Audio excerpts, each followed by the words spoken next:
Sir उपस्थित नसल्यामुळे त्यांची जबाबदारी नीलम पाटील या मॅडमकडे दिलेली होती. त्यांच्याबद्दलच चर्चा चालू होती आणि तोपर्यंत प्रशासकीय अधिकाऱ्यांचं भाषण संपलेलं होतं. मी पुन्हा एकदा क्षमा मागते माझं लक्ष नव्हता म्हणून.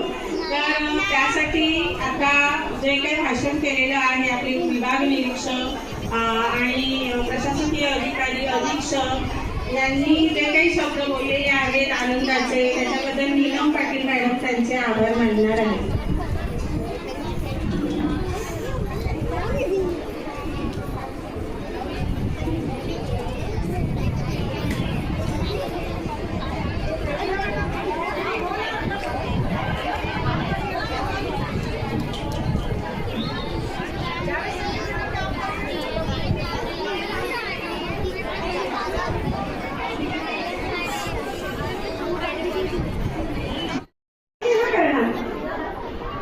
आजच्या दिवसाचा आनंद आपण घेतो की नाही, तसंच इतर ऍक्टिव्हिटी असतात ना त्याच्यात पण इतकं समरस व्हायचं आणि त्या सुद्धा अशा छान सक्सेस करून दाखवायच्या.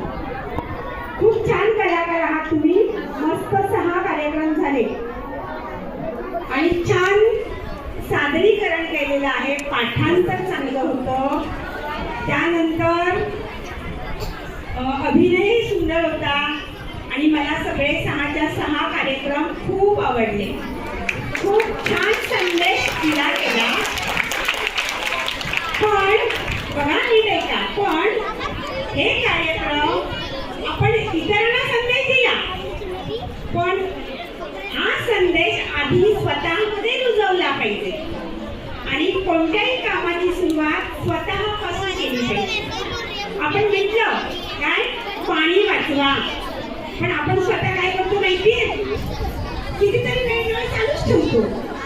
मग आपण इतरांना संदेश देतो त्यावेळेस आपण स्वतः तो काय केला पाहिजे, अंमलात आणला पाहिजे विचार. बरोबर ना? बऱ्याच मुलांचे लक्ष नाहीये, जाऊ दे, आपण आता बक्षीस वितरण समारंभ रद्द करून टाकूया. नाही ना, जाऊ दे, मग तुम्ही लक्ष देत नाहीये, तुम्ही आपसात गप्पा मारता आहात, मग कशाला पाहिजे कार्यक्रम आपल्याला? आता इथे मी तुमचं कौतुक करतेय आणि तुम्ही मस्त गप्पा मारताय, मग जाऊ दे ना, एक कार्यक्रम झाला. आता आम्ही तुमचे कार्यक्रम पाहिले, मग आता कशाला बक्षीस हवंय आपल्याला? हवंय ना? मग तुम्ही शेवटपर्यंत शांत बसायचं. खूप छान कार्यक्रम झाले आणि या सगळ्यांमधनंच तुम्ही भविष्यात उत्तम कलाकार होणार असं मला वाटतं. होणार ना? खूप छान. यामध्ये बघा, आता सगळे कार्यक्रम उत्कृष्ट झाले असले तरीही आपल्याला नियमानुसार प्रथम, द्वितीय, तृतीय आणि उत्तेजनाचे हे नंबर काढायचे आहेत.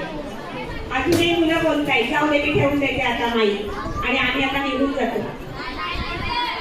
अजिबात शांतता नाहीये हॉलमध्ये आणि शिक्षक काय करतात मला माहिती नाही.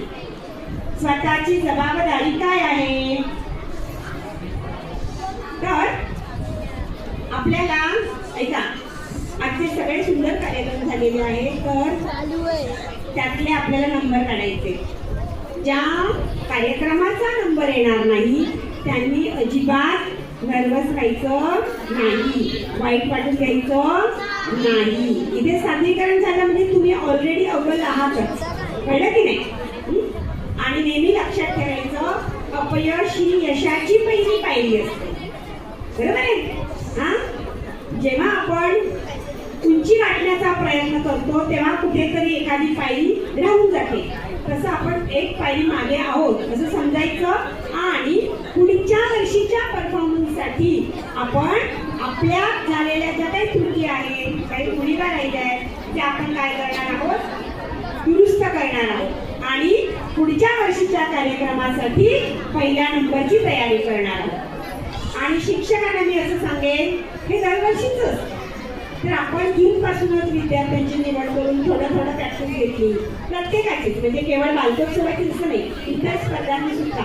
तर मला वाटतं शेवटच्या क्षणी अशी धावपळ होणार नाही, गोंधळ होणार नाही, वेळ मिळाला नाही असं होणार नाही. आणि म्हणून तुम्हाला सगळ्यांचं खूप खूप कौतुक. तुमचे शिक्षक आहेत त्यांनी तुम्हाला मार्गदर्शन केलं आहे, त्यांचंही खूप कौतुक. आणि पुढच्या वर्षीसाठी खूप सज्ज व्हायचं आहे. सगळ्यांनी. ठीक आहे, आणि खूप छान कार्यक्रम केले त्याबद्दल सगळ्यांचं खूप खूप अभिनंदन. धन्यवाद.